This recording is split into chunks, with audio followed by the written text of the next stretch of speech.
Okay.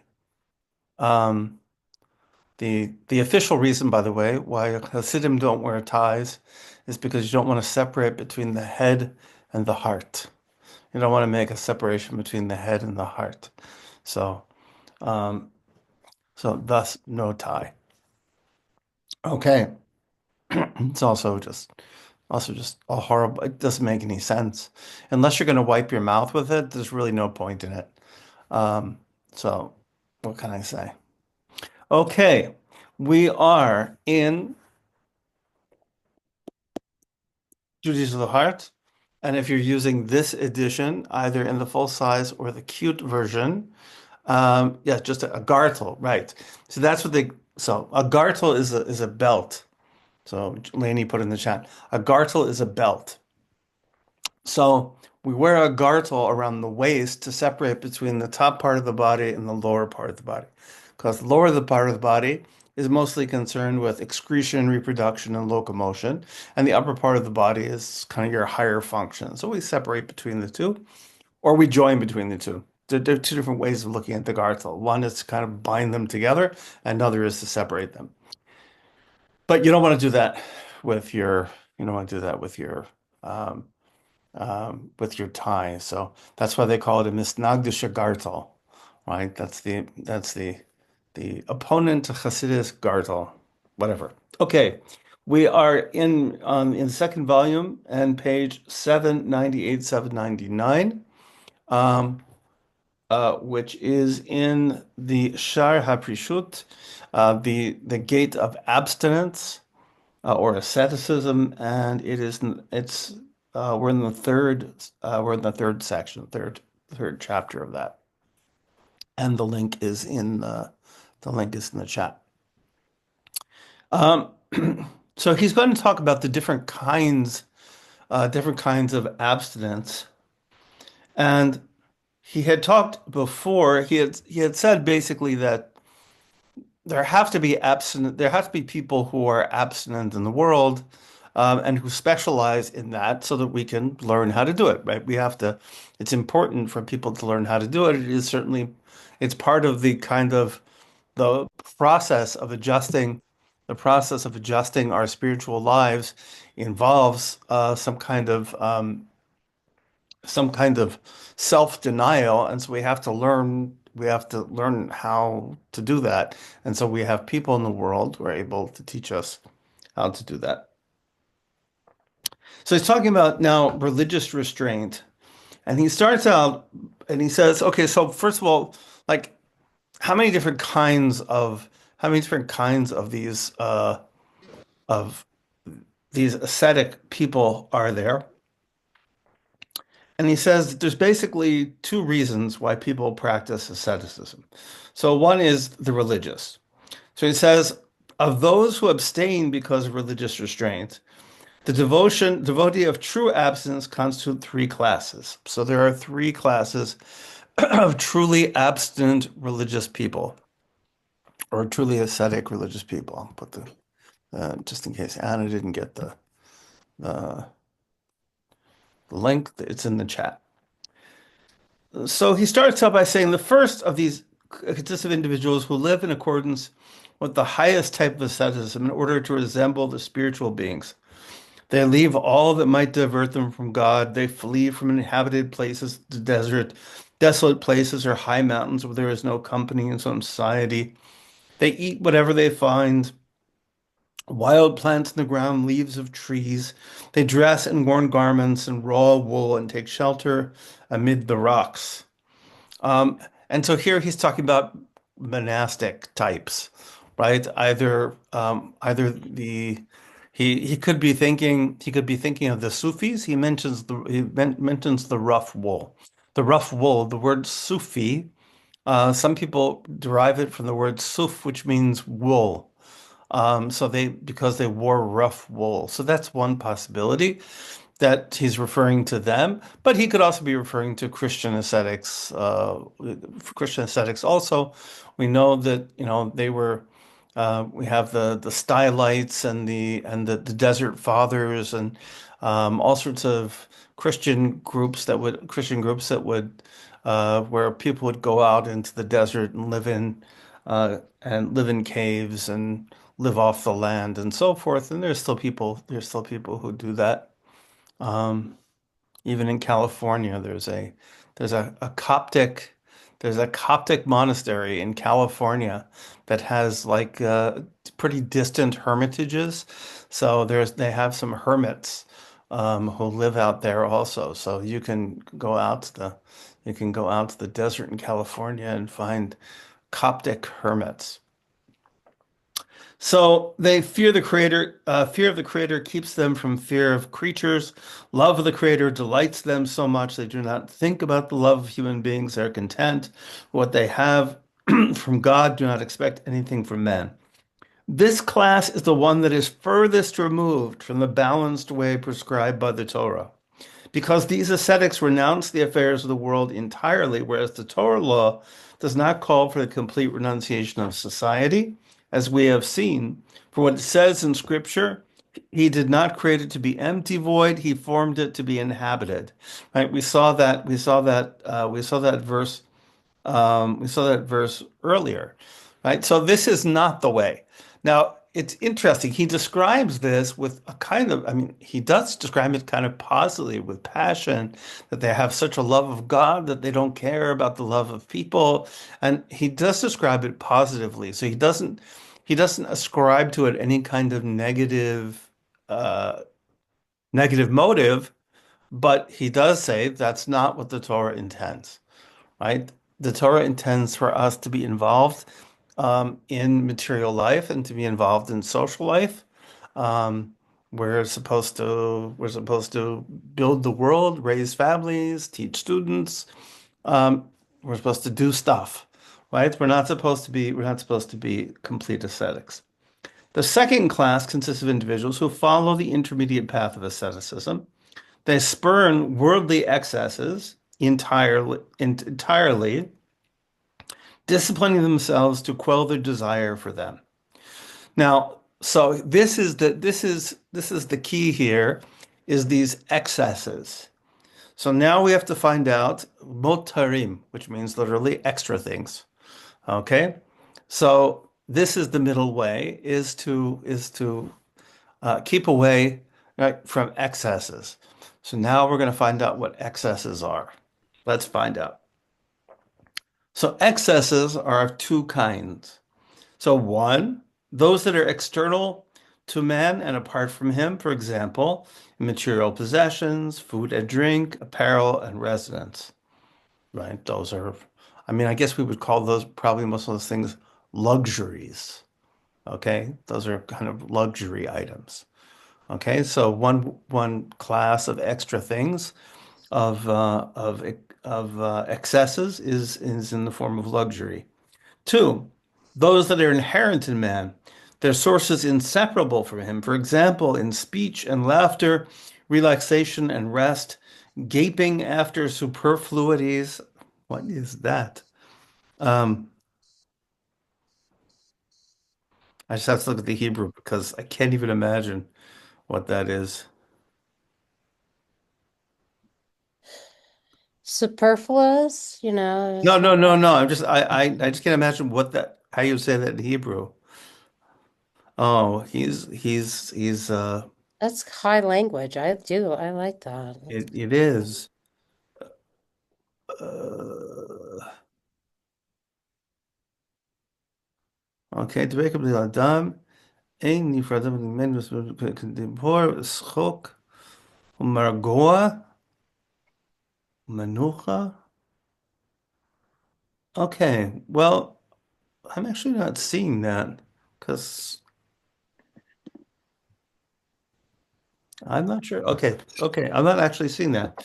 But so I guess he's translating the word Margoa, which which I is a word I don't know, so I have to look it up.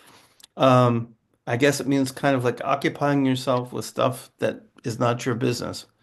Um, and occupying your imagination, or yeah, occupying your imagination, with something that is not necessary, right? Kind of putting your head in something which is unnecessary for you. He says that's also a form. Also a form of extra.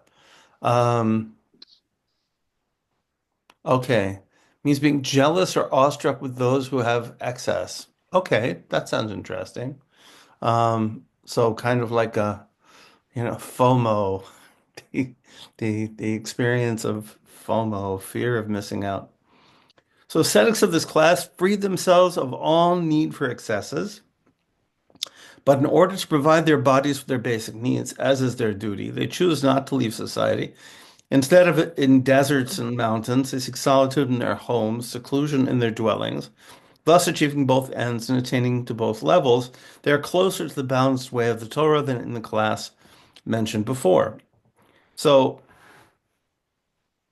they instead of completely separating themselves and going to some, far away place, they're people who separate themselves from luxuries on one hand and from uh, social excess, maybe, um, or personal excess in behavior by kind of seeking solitude in their homes, right? Kind of, staying home a lot and being having solitude. So the third class of individuals who follow the most modest path of asceticism, inwardly in their hearts, they are detached from the world outwardly with their bodies. Sorry, they're detached from the world inwardly, and outwardly with their bodies, they participate with other people in the building of society, plowing and sowing, employing their bodies in the service of the Creator may he be exalted.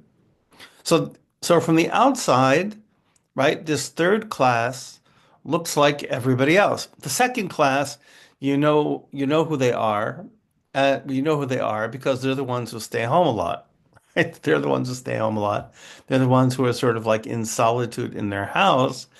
And there's a kind of immodesty to that because, of course, other people are going to know, right? Other people are gonna see you and go, oh, well, so and so, he's very abstemious, he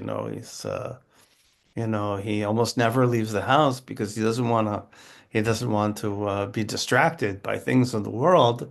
Um, and there's conceivably a kind of arrogance in that. But a person who is a person more modest is going to be involved with all the things in the world, but they're going to have they're going to have this um, inner inner detachment. So, having grasped the nature of man's trial in this world, his imprisonment and plight as a stranger in it, his exile to it from the world of the spirits, their souls scorn this world and its material wealth and yearn for the world to come. Right? So inside, they realize that they are spiritual, that they are essentially spiritual beings stuck in this physical existence with all of its lies and all of its confusions.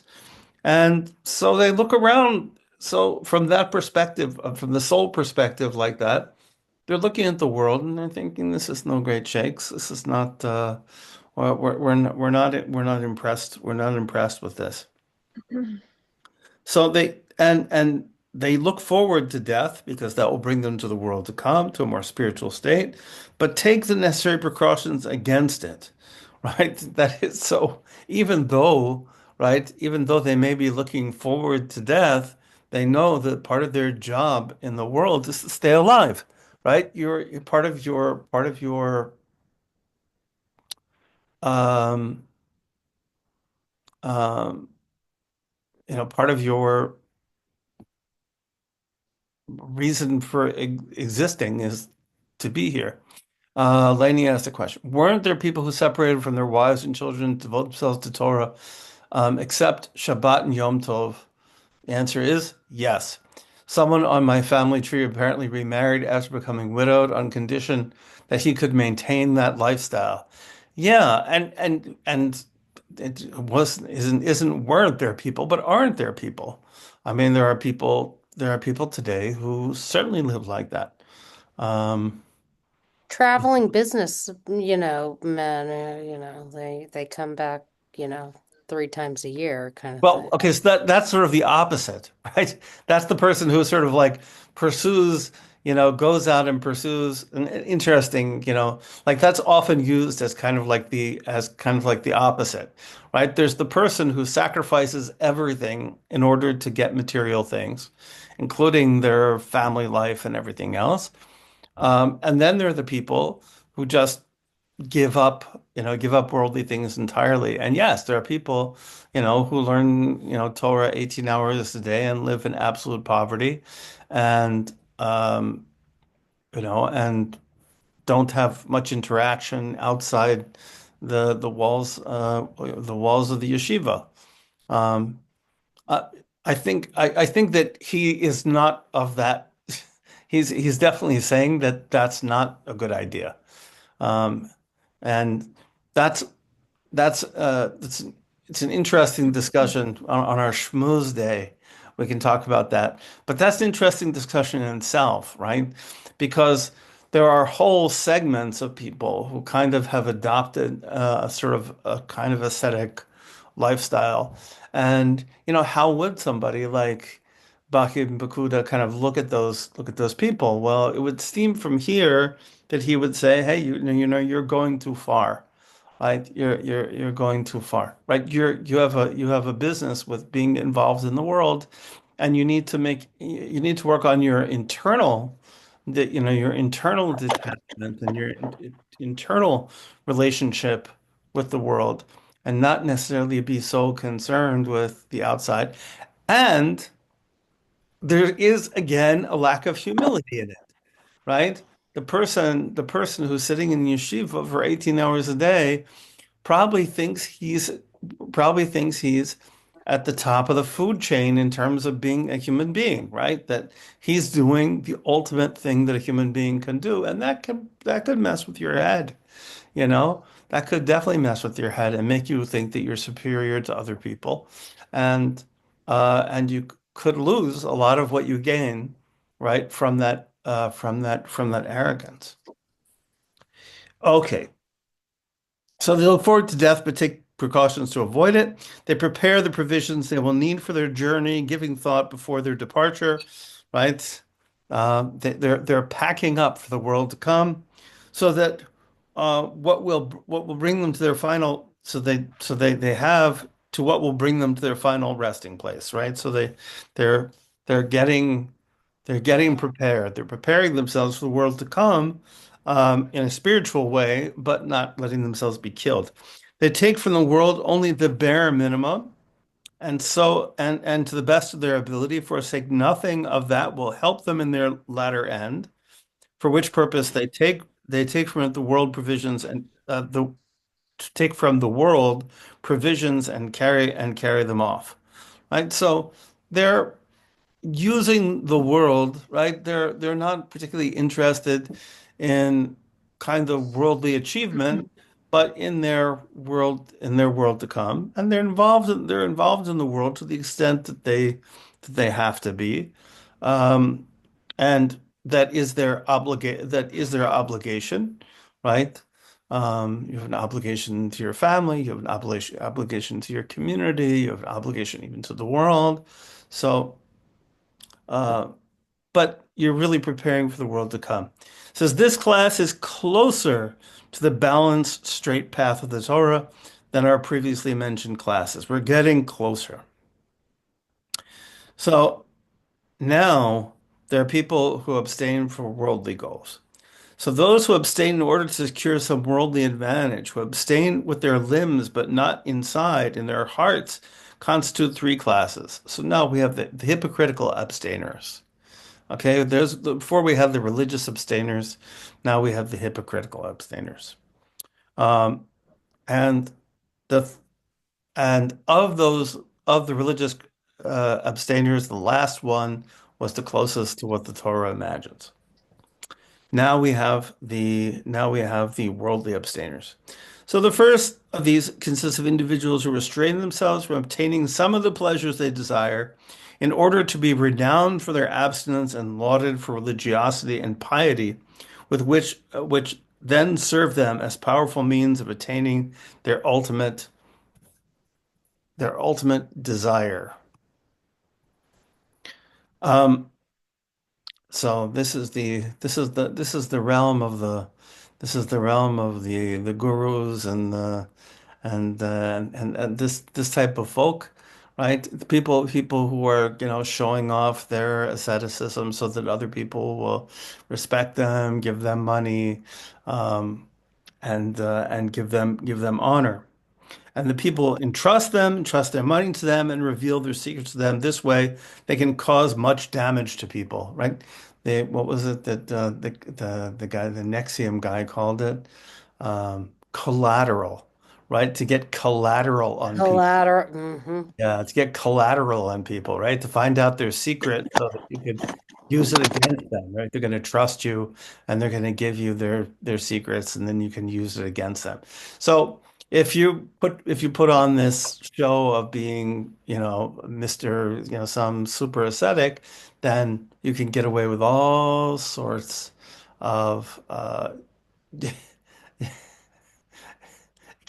all sorts of stuff. I can't be a crook. I'm not accepting my presidential salary. I'm not commenting on that, but I get it. Okay. Um, they are the worst among all classes of human beings, the furthest from the truth and the most detestable of all. I think that makes sense. Um, of uh, Of their like, Scripture says, their tongue is a sharp arrow, it speaks deceit. With his mouth, one speaks peace to his fellow, while inwardly he lays an ambush for him. And if you know any of the stories about some of these kind of religious leaders that, that fake being big ascetics and all this stuff, and then steal people's money and trick them into all sorts of things. It's certainly true. They're the most despicable. It's like the most despicable kind of human being in the world, honestly. Um, the second class are individuals who have acquired a certain amount of worldly wealth, and observing how quickly money is lost in situations change and lacking trust in God, they restrict their consumption and curb their desire, claiming that it's abstinence that moves them to do so. So really, they're just cheap, right? They're basically just trying to save money, right? But while they're at it, they might as well claim to be being ascetic so that people respect that. So say, yes, I could have gone to the Maldives this year, you know, but I felt I'd save my money and give some of it to tzedakah and give some to charity instead, Like, of course, the bottom line is you wanted to save money, so you didn't go to the Maldives, right? It has nothing to do with, being, or why should I give myself, why should I treat myself to such pleasures while people are suffering, something like that, right? You're kind of virtue signaling, and but really you don't really. That's not what it's about. But an honest appraisal reveals that what motivates them is none other than their great love for this world, their eagerness to increase their possessions, right? They're worried about becoming poor and their little satisfaction with what they have obtained in this world, right? They're just worried about getting more money and if that trip to the Maldives, it's going to take too much out of their pockets, it bothers them. Of such people, the wise one said, and this is from Kohelet, the book of Ecclesiastes, a man to whom God gives wealth, possessions, and honor, who lacks nothing for himself, and all he desires, but the Almighty does not give him the power to enjoy it. Right. So a person who really is attached to God is not going to be worried about these things. So the third class consists of individuals who have been unable to attain any wealth and are so lacking in worldly resources they're barely able to subsist. Nevertheless, they opt to maintain their honor and make do with whatever sustenance is available to them, rather than be beggars and suffer the degradation of soliciting from other human beings. Hence, they curb their desires by constantly going hungry, by covering themselves with but little clothing, so as to remain independent and not suffer the humiliation of begging from others and being disgraced in this world. All this they ascribe to abstinence in the world. So they say, so people who are really just poor, right? People who are really just poor, they just haven't had any, they don't have any material success for whatever reason, or that they just are, they're just poor. And rather than sort of acknowledge their poverty and be treated like a poor person, better to be treated like a person who's abstinent, right? And they say, well, I really, I really try to keep away from any of these luxuries. Well, they couldn't afford the luxuries anyway, right? But by saying that, they garner some kind of respect and it gives them a certain dignity. So when you wish to determine whether a person is sincere in their claim of abstinence, uh, that is, does he undertake to promote himself religiously or for some worldly advantage? Test him by the conditions essential to perfect abstinence, which I am about to mention. You will then be able to determine with the help of God, may be exalted whether this person's abstinence derives from true inwardness or is merely a deceit. So he's going to he's now going to give like a special, like, how do we know when a person, how do we know when a person is really, is the real deal? So he said that to me the other day about somebody in uh normally, I mean, in years past, I would be in Ukraine at this time of year for Rosh Hashanah. And there are all these spiritual teachers that come to this gathering of Hasidim in the Ukraine. And there's one who's called the X-ray. He's called the X-ray because if he can see your forehead, he can tell your future. So when people meet him, they go like this. If they don't want their future told, and if they do, they go like that.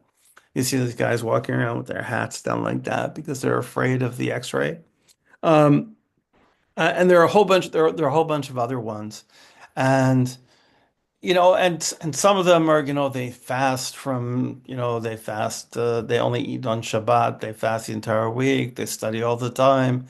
They're right. They're ascetics. Many of them, not all of them, but many of them are sort of ascetic types. And one of my friends was talking about one of them and said, "Oh no, he's the real deal." There's a question is, how do you know when somebody's the real deal, right? It's very difficult to tell from the outside what a person's inward motivations are.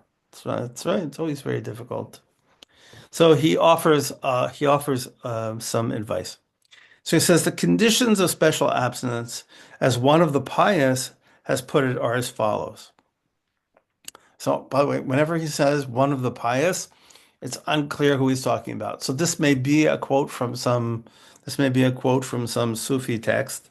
Very often when he talks about Hasidim, he's talking about the Hasidei Umot Olam, the Hasidim, the pious of the nations.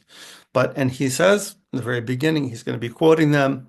Uh, I'm not sure, honestly. He says, the abstinent individual is of cheerful countenance and troubled heart. Cheerful countenance and troubled heart. So hold on. Perush tzadlata b'fanav ve'evlo b'libo. Wow. Wow. Um, so so his his cheerfulness is on his face, and there's mourning in his heart. Mourning, Mourn. There's mourning in his heart. He's troubled in the heart. So uh, the person who's the real deal will have a pleasant expression and will deal pleasantly with the world, but is inside is is feeling that that heaviness. How noble, from Khalil Gibran, how noble is the sad heart who would sing joyous song with joyous hearts. Yeah, Wow, that's exactly right. That's okay. Direct hit, direct hit for for Caitlin.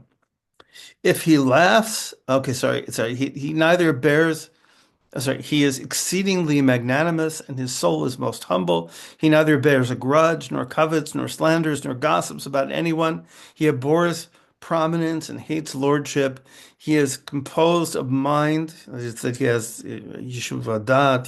He's got a calm. He's got a calm mind. He's miyushav. He's got a calm demeanor. Um, and remembers and expresses gratitude, right? He remembers what people have done for him, and he expresses gratitude. He is diffident and of little harm. Okay, so really, how do you know the real deal? By their behavior, right? By how they behave. It's actually a story I heard many years ago. Again, people tell these stories. I don't know if it's true, but there was she's a well-known writer in Jerusalem, and she was the secretary of a well-known guru whose name I will not say, in India for about 12 years. So for about 12 years, she was like the number one girl of this particular guru. And so they were walking, and they found a wallet. They found a wallet, and as they were walking, and she picked it up, and she asked the guru what to do with it. And her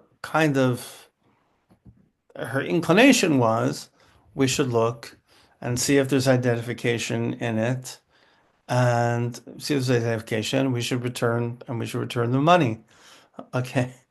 The story was told to you at day school in your fifth grade. Okay. Uh, yeah. And so the guru said, no, no, just take the money, right? Just take the money. And this left a strange impression on this. Yes, I'm saying I know this person. Yes, I know who the person is. She's a well-known writer, and she's a well-known writer in Jerusalem. She's written a whole bunch of books. Um, and um, so she said, and we've talked to each other a bunch of times because of this India connection. So that's why I know. That's why I know her. Um, so her inner kind of moral compass said to her, "Well, that doesn't sound right." Right? And so the answer, right? So the answer that her guru gave her was, you know what, this is karma. It was the person's karma to lose the money, and it's your karma to find the money, right? And who knows how the system of give and take in the karmic world and births and deaths, how it works. So it's yours now. And that just felt wrong to the person, because you also understood, right? Yes, that might be true, but that person is now suffering, and you're not allaying the suffering of another human being, and you're making them suffer more. So that doesn't seem right. So of course, eventually the whole story is she went to Jerusalem, and she left that, and she now literally lives in the old city in Jerusalem, and has, like, I don't know how many, lots of kids, and lived happily ever after, and so forth. But that's the story. So, um, okay. And so if you see a person, so you're going to know the person not by their wisdom, and how nicely they speak, and by the kind of promises that they can make, but by how they behave. Right? That's going to tell you whether the person really is the real deal. If he laughs, it is not to excess. If he is angry, he is not enraged. His laughter is only a smile. When he asks a question, his purpose is to learn. Right? The person is not. Person is not out of control. The person laughs, right? They have a pleasant demeanor. They smile, but they're not silly and stupid. They're when they ask a question, right? When they ask a question, it's only to learn. It's not a got you question, right? The real deal, right, doesn't ask you got you questions. It's not trying to impress you. It's not trying to show you how smart they are, right? This is, uh, that's why you're probably not going to find in most academic institutions, not going to find a lot of saints. Everybody's always trying to show each other how smart they are. Um, but that's going to be it's not going to be somebody who's going to try to show you how smart they are. But a person say they ask a question, it's because they want to know something, right? Not to score points. His knowledge is vast, but his humility is great. Their resolution is firm, but not hasty or foolish and in their actions. Right? Sometimes people who are sure of themselves just go and run roughshod over people, right? Because they're so sure of themselves. They know exactly what's right and they know exactly what they want to do, and they just kind of bulldoze they bulldoze other people, but that's not the real deal is not going to do that, but instead argues courteously and responds respectfully, right? So the one place where you can find the quality of a human being's spiritual development is in an argument, right? That's probably the best place to see it, right? Is an argument. Do they answer back? Do they answer back respectfully, right? Are they courteous, right? When angered, they're just, and when entreated is responsive, right? When somebody upsets them, right? When somebody upsets them, they're just. They're not they're not going to go beyond the limits with their anger, and to use their anger as an excuse to do to commit some kind of um, I can't think of the English word. This is an unusual situation. I know the word in Arabic, dhulm, uh, uh, oppression, right? To commit an act of unwarranted harm against somebody because you're angry, right? A person, they may get angry, but if they get angry, it says they're not going to be unjust to somebody else. And if somebody asks them for something, if somebody asks them, they're responsive, right? They try their best to give the person what it is that they want. So we'll continue next time with all the qualities of the real deal. Um, and thoughts? Well, I have heard that just kind of a conversation or a debate even, you have to ask yourself during that time internally, what if I'm wrong? And that's where you can kind of connect. It's like you have to kind of preface yourself with, what if I'm wrong? Yes. Well, that's right. And even if you think you're right and you're really sure you're right, Yeah, but you'd you should still be still able to ask ask yourself. yourself, but what if I'm You wrong? must. Yeah, Right. yeah, yeah, yeah. Unless you're And I mean, prepared it's to hard to be. trick ourselves if we're really certain about a certain thing, but it's still, it just at least opens some spaciousness for Yeah, what I the once I other once idea. spoke to a prominent I once spoke to a prominent rabbi, whose name I will not say, about interfaith dialogue. And he said to me, he said, "Look," he says, he says, "Don't do it unless you're prepared to be changed by it. If you're walking in and you think that you're not going to hear anything that's convincing or at least inspiring, then don't bother with it, right? Don't bother to talk to somebody about something which is important to them, which is deeply important to them, and really not want to learn anything. Yeah.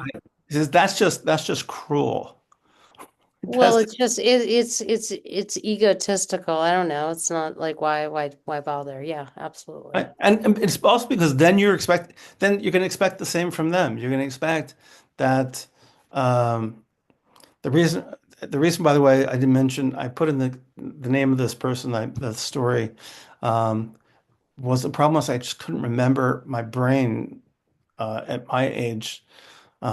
Names are my big problem, so I had to go through my files in my brain to remember her name. So I found Sarah Riegler. Yeah. Um, so more thoughts? Okay. Well, I wish everybody a beautiful weekend. If you have any thoughts about the real deal or anything else over the course of the weekend or over the course, please let me know. Next week, Monday and Tuesday, well, Monday is Erev Rosh Hashanah, I think. So that would actually should be fine. That might be okay. But Tuesday, I will be in Rosh Hashanah mode, and and then Wednesday is a fast day, but that also shouldn't be such a problem. I can handle that. So so we'll be missing Tuesday next week, I think, but I'll send out a notice. And meanwhile, everybody should have a beautiful day, a beautiful Wednesday, beautiful Thursday, beautiful Friday, beautiful Saturday, Sunday, and bye. Bye. Happy New Year. Happy New Year. Happy New Year.